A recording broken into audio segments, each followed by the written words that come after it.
A whorehouse was busted by the police in the 20th. A line of hookers was waiting to be loaded into the paddy wagon. An elderly lady, thinking it was a government hand out of oranges, gets in line. A policeman walks up to her. "Aren't you a little old for this, ma'am?" She replies, "I may be old, but I can still suck 'em."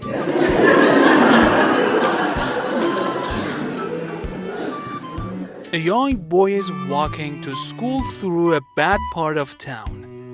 A prostitute says to him, "Quickie for $2.5. Quickie for $2.5. The boy has no idea what's going on and continues walking to school. On the next day, the boy walks by the prostitute, and again she says to him, "Quickie for $2.5. Quickie for $2.5. The boy still has no idea what's going on and continues walking to school.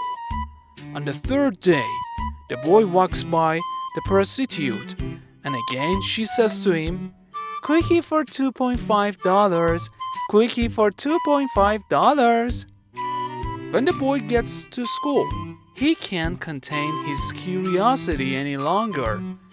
He raises his hand and asks the teacher, "Teacher, what's a quickie?" To which the teacher replies, $2.5.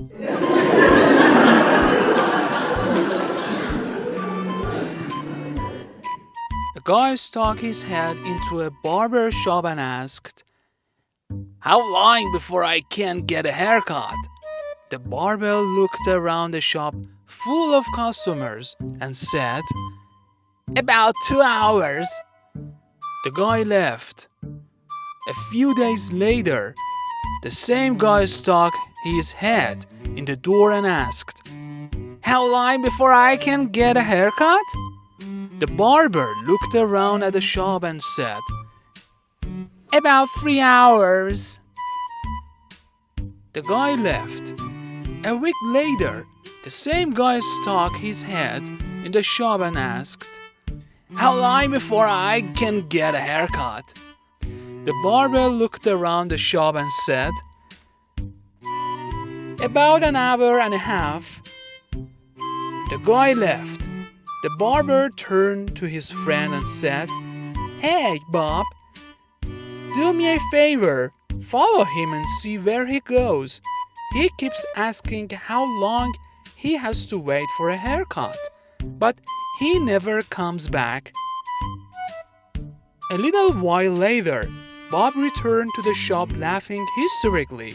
The barber asked, "So, where does he go when he leaves?" Bob looked up, wiped the tears from his eyes and said, "Your house."